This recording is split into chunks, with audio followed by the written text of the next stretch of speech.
شروع اللہ کا نام لے کر جو بڑا مہربان نہایت رحم والا ہے۔ الف لام میم۔ اللہ جو معبود برحق ہے، اس کے سوا کوئی عبادت کے لائق نہیں، زندہ ہے، سب کو تھامنے والا۔ اس نے اے نبی تم پر سچی کتاب نازل کی جو پہلی آسمانی کتابوں کی تصدیق کرتی ہے، اور اسی نے تورات اور انجیل نازل کی تھی۔ یہ دو کتابیں اس نے پہلے نازل کی تھیں لوگوں کی ہدایت کے لیے، اور پھر قرآن جو حق اور باطل کو الگ الگ کر دینے والا ہے نازل کیا۔ جو لوگ اللہ کی آیتوں کا انکار کرتے ہیں ان کو سخت عذاب ہوگا، اور اللہ زبردست ہے، بدلہ لینے والا ہے۔ اللہ ایسا خبیر و بصیر ہے کہ کوئی چیز اس سے پوشیدہ نہیں، نہ زمین میں اور نہ آسمان میں۔ وہی تو ہے جو ماں کے پیٹ میں جیسی چاہتا ہے تمہاری صورتیں بناتا ہے، اس غالب حکمت والے کے سوا کوئی عبادت کے لائق نہیں۔ اے پیغمبر، وہی تو ہے جس نے تم پر یہ کتاب نازل کی جس کی بعض آیتیں محکم ہیں اور وہی اصل کتاب ہیں، اور بعض دوسری متشابہ ہیں۔ تو جن لوگوں کے دلوں میں کجی ہے وہ متشابہات کا اتباع کرتے ہیں تاکہ فتنہ برپا کریں اور مراد اصلی کا پتہ لگائیں، حالانکہ مراد اصلی اللہ کے سوا کوئی نہیں جانتا۔ اور جو لوگ علم میں گہری نظر رکھتے ہیں وہ یہ کہتے ہیں کہ ہم ان پر ایمان لائے۔ یہ سب آیات ہمارے پروردگار کی طرف سے ہیں، اور نصیحت تو عقل مند ہی قبول کرتے ہیں۔ اے پروردگار، جب تو نے ہمیں ہدایت بخشی ہے تو اس کے بعد ہمارے دلوں میں کجی نہ پیدا کر دیجو، اور ہمیں اپنے ہاتھ سے رحمت عطا فرما، تو بڑا عطا فرمانے والا ہے۔ اے پروردگار، تو اس روز جس کے آنے میں کچھ بھی شک نہیں سب لوگوں کو اپنے حضور میں جمع کر لے گا، بے شک اللہ خلاف وعدہ نہیں کرتا۔ جو لوگ کافر ہوئے اس دن نہ تو ان کا مال ہی اللہ کے عذاب سے ان کو بچا سکے گا اور نہ ان کی اولاد ہی کچھ کام آئے گی، اور یہ لوگ آتش جہنم کا ایندھن ہوں گے۔ ان کا حال بھی فرعونیوں اور ان سے پہلے لوگوں کا سا ہوگا جنہوں نے ہماری آیتوں کی تکذیب کی تھی، تو اللہ نے ان کو ان کے گناہوں کے سبب عذاب میں پکڑ لیا تھا، اور اللہ سخت عذاب کرنے والا ہے۔ اے پیغمبر، کافروں سے کہہ دو کہ تم دنیا میں بھی عنقریب مغلوب ہو جاؤ گے اور آخرت میں جہنم کی طرف اکٹھا کیے جاؤ گے، اور وہ بری جگہ ہے۔ تمہارے لیے دو گروہوں میں جو جنگ بدر کے دن آپس میں بھڑ گئے قدرت الہی کی عظیم الشان نشانی تھی۔ ایک گروہ مسلمانوں کا تھا، وہ اللہ کی راہ میں لڑ رہا تھا، اور دوسرا گروہ کافروں کا تھا، وہ ان کو اپنی آنکھوں سے اپنے سے دگنا مشاہدہ کر رہا تھا۔ اور اللہ اپنی نصرت سے جس کو چاہتا ہے مدد دیتا ہے۔ جو اہل بصارت ہیں ان کے لیے اس واقعے میں بڑی عبرت ہے۔ لوگوں کو ان کی خواہشوں کی چیزیں یعنی عورتیں اور بیٹے اور سونے اور چاندی کے بڑے بڑے ڈھیر اور نشان لگے ہوئے گھوڑے اور مویشی اور کھیتی بڑی زینت دار معلوم ہوتی ہیں، مگر یہ سب دنیا ہی کی زندگی کے سامان ہیں، اور اللہ کے پاس بہت اچھا ٹھکانہ ہے۔ اے پیغمبر، ان سے کہو کہ بھلا میں تم کو ایسی چیز بتاؤں جو ان چیزوں سے کہیں اچھی ہو؟ سنو، جو لوگ پرہیزگار ہیں ان کے لیے اللہ کے ہاں باغات بہشت ہیں جن کے نیچے نہریں بہ رہی ہیں، ان میں وہ ہمیشہ رہیں گے، اور پاکیزہ بیویاں ہیں، اور سب سے بڑھ کر اللہ کی خوشنودی۔ اور اللہ اپنے سب بندوں کو دیکھ رہا ہے جو اللہ سے التجا کرتے ہیں کہ اے پروردگار، ہم ایمان لے آئے سو ہم کو ہمارے گناہ معاف فرما اور ہم کو دوزخ کے عذاب۔ یہ وہ لوگ ہیں جو مشکلات میں صبر کرتے اور سچ بولتے اور عبادت میں لگے رہتے اور نیکی میں خرچ کرتے اور اوقات سحر میں گناہوں کی معافی مانگا کرتے ہیں۔ اللہ تو اس بات کی گواہی دیتا ہے کہ اس کے سوا کوئی معبود نہیں، اس حال میں کہ وہ انصاف کا حاکم ہے، اور فرشتے اور علم والے بھی گواہی دیتے ہیں کہ اس غالب حکمت والے کے سوا کوئی لائق عبادت نہیں۔ دین تو اللہ کے نزدیک اسلام ہی ہے، اور اہل کتاب نے جو اس دین سے اختلاف کیا تو علم حاصل ہونے کے بعد آپس کی ضد سے کیا، اور جو شخص اللہ کی آیتوں کو نہ مانے تو اللہ جلد حساب لینے والا ہے۔ اے پیغمبر، پس اگر یہ لوگ تم سے جھگڑنے لگیں تو کہنا کہ میں اور میرے پیرو تو اللہ کے فرمانبردار ہو چکے، اور اہل کتاب اور ان پڑھ لوگوں سے کہو کہ کیا تم بھی اللہ کے فرمانبردار بنتے اور اسلام لاتے ہو؟ پس اگر یہ لوگ اسلام لے آئیں تو بے شک ہدایت پالیں، اور اگر تمہارا کہا نہ مانے تو تمہارا کام صرف اللہ کا پیغام پہنچا دینا ہے، اور اللہ اپنے بندوں کو دیکھ رہا ہے۔ جو لوگ اللہ کی آیتوں کو نہیں مانتے اور انبیاء کو ناحق قتل کرتے رہے ہیں، اور جو انصاف کرنے کا حکم دیتے ہیں انہیں بھی مار ڈالتے ہیں، ان کو دکھ دینے والے عذاب کی خوشخبری سنا دو۔ یہ ایسے لوگ ہیں جن کے اعمال دنیا اور آخرت دونوں میں برباد ہیں، اور ان کا کوئی مددگار نہیں ہوگا۔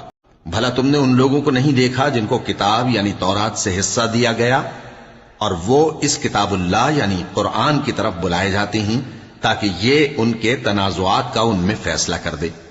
تو ایک فریق ان میں سے پھر جاتا ہے اور منہ پھیر لیتا ہے، یہ اس لیے کہ یہ اس بات کے قائل ہیں کہ دوزخ کی آگ ہمیں چند روز کے سوا چھو ہی نہیں سکے گی، اور جو کچھ یہ دین کے بارے میں بہتان باندھتے رہے ہیں اس نے ان کو دھوکے میں ڈال رکھا ہے۔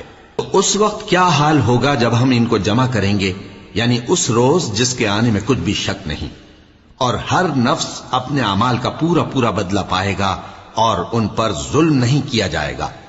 کہو کہ اے اللہ، اے بادشاہی کے مالک، تو جس کو چاہے بادشاہی بخشے اور جس سے چاہے بادشاہی چھین لے، اور جس کو چاہے عزت دے اور جسے چاہے ذلیل کرے۔ ہر طرح کی بھلائی تیرے ہی ہاتھ ہے، اور بے شک تو ہر چیز پر قادر ہے۔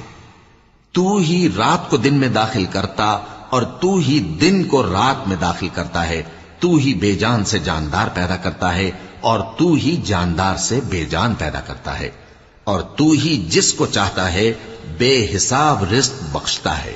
مومنوں کو چاہیے کہ مومنوں کے سوا کافروں کو دوست نہ بنائیں، اور جو ایسا کرے گا اس سے اللہ کا کچھ عہد نہیں۔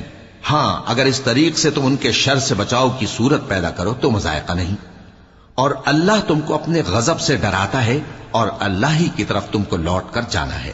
اے پیغمبر، لوگوں سے کہہ دو کہ کوئی بات تم اپنے دلوں میں مخفی رکھو یا اسے ظاہر کرو، اللہ اس کو جانتا ہے، اور جو کچھ آسمانوں میں اور جو کچھ زمین میں ہے اس کو سب کی خبر ہے، اور وہ ہر چیز پر قادر ہے۔ جس دن ہر شخص اپنی کی ہوئی نیکی کو موجود پا لے گا اور اپنی برائی کو بھی دیکھ لے گا تو آرزو کرے گا کہ اے کاش اس میں اور اس برائی میں دور کی مسافت ہو جاتی۔ اور اللہ تم کو اپنے غضب سے ڈراتا ہے، اور اللہ اپنے بندوں پر نہایت مہربان ہے۔ اے پیغمبر، لوگوں سے کہہ دو کہ اگر تم اللہ کو دوست رکھتے ہو تو میری پیروی کرو، اللہ بھی تمہیں دوست رکھے گا اور تمہارے گناہ معاف کر دے گا، اور اللہ بخشنے والا ہے، مہربان ہے۔ کہہ دو کہ اللہ اور اس کے رسول کا حکم مانو، پس اگر وہ نہ مانے تو اللہ بھی کافروں کو دوست نہیں رکھتا۔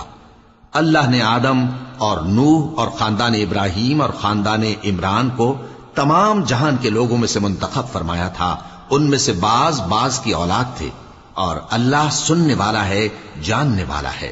وہ وقت یاد کرنے کے لائق ہے جب عمران کی بیوی نے کہا کہ اے پروردگار، جو بچہ میرے پیٹ میں ہے میں اس کو تیری نذر کرتی ہوں، اسے دنیا کے کاموں سے آزاد رکھوں گی، تو اسے میری طرف سے قبول فرما، تو سننے والا ہے، جاننے والا ہے۔ پھر جب ان کے ہاں بچہ پیدا ہوا تو کہنے لگی کہ پروردگار، میرے تو لڑکی ہوئی ہے، جبکہ اللہ خوب جانتا تھا جو ان کے ہاں ولادت ہوئی تھی، اور نہ ہوتا لڑکا مانند اس لڑکی کے۔ اور کہنے لگی میں نے اس کا نام مریم رکھا ہے، اور میں اس کو اور اس کی اولاد کو شیطان مردود سے تیری پناہ میں دیتی ہوں۔ تو اس کے پروردگار نے اس کو پسندیدگی کے ساتھ قبول فرمایا اور اسے اچھی طرح پرورش کیا، اور زکریا کو اس کا کفیل بنایا۔ زکریا جب کبھی عبادت گاہ میں اس کے پاس جاتے تو اس کے پاس کھانا پاتے۔ یہ کیفیت دیکھ کر ایک دن مریم سے پوچھنے لگے کہ مریم، یہ کھانا تمہارے پاس کہاں سے آتا ہے؟ وہ بولی کہ اللہ کے ہاں سے آتا ہے، بے شک اللہ جسے چاہتا ہے بے۔ اس وقت زکریا نے اپنے پروردگار کو پکارا، عرض کی کہ پروردگار، مجھے اپنی طرف سے اولاد صالح عطا فرما، تو بے شک دعا سننے والا ہے۔ چنانچہ وہ ابھی عبادت گاہ میں کھڑے نماز ہی پڑھ رہے تھے کہ فرشتوں نے آواز دی کہ زکریا، اللہ تمہیں یحییٰ کی بشارت دیتا ہے، جو کلمۃ اللہ یعنی عیسیٰ کی تصدیق کریں گے اور سردار ہوں گے اور عورتوں سے رغبت نہ رکھنے والے اور ایک پیغمبر یعنی نیکوکاروں میں ہوں گے۔ زکریا نے کہا، اے پروردگار، میرے ہاں لڑکا کیوں کر پیدا ہوگا کہ میں تو بڈھا ہو گیا ہوں اور میری بیوی بانجھ ہے؟ فرمایا، اسی طرح اللہ جو چاہتا ہے کرتا ہے۔ زکریا نے کہا کہ پروردگار، میرے لیے کوئی نشانی مقرر فرما دے۔ فرمایا، تمہاری نشانی یہ ہے کہ تم لوگوں سے 3 دن اشارے کے سوا بات نہ کر سکو گے، تو ان دنوں میں اپنے پروردگار کی کثرت سے یاد اور صبح و شام اس کی تسبیح کرنا۔ وہ وقت بھی یاد کرنے کے لائق ہے جب فرشتوں نے مریم سے کہا کہ مریم، اللہ تم کو اپنی طرف سے ایک کلمے کی بشارت دیتا ہے جس کا نام مسیح اور مشہور عیسیٰ ابن مریم ہوگا، اور جو دنیا اور آخرت میں آبرو مند اور مقربین میں سے ہوگا، اور ماں کی گود میں اور بڑی عمر کا ہو کر دونوں حالتوں میں لوگوں سے یکساں گفتگو کرے گا اور نیکوکاروں میں ہوگا۔ مریم نے کہا کہ پروردگار، میرے ہاں بچہ کیوں کر ہوگا کہ کسی انسان نے مجھے ہاتھ تک تو لگایا نہیں۔ فرمایا کہ اللہ اسی طرح جو چاہتا ہے پیدا کرتا ہے، جب وہ کوئی کام کرنا چاہتا ہے تو ارشاد فرما دیتا ہے کہ ہو جا، تو وہ ہو جاتا ہے۔ اور وہ اسے کتاب و حکمت اور تورات اور انجیل کا علم عطا کرے گا، اور عیسیٰ بنی اسرائیل کی طرف پیغمبر ہو کر جائیں گے اور کہیں گے کہ میں تمہارے پاس تمہارے پروردگار کی طرف سے نشانی لے کر آیا ہوں، وہ یہ کہ تمہارے سامنے مٹی سے پرندے کی صورت بناتا ہوں، پھر اس میں پھونک مارتا ہوں تو وہ اللہ کے حکم سے سچ مچ پرندہ ہو جاتا ہے، اور پیدائشی اندھے اور ابرص کو تندرست کر دیتا ہوں، اور اللہ کے حکم سے مردوں کو زندہ کر دیتا ہوں، اور جو کچھ تم کھا کر آتے ہو اور جو اپنے گھروں میں جمع کر رکھتے ہو سب تم کو بتا دیتا ہوں۔ اگر تم صاحب ایمان ہو تو ان باتوں میں تمہارے لیے نشانی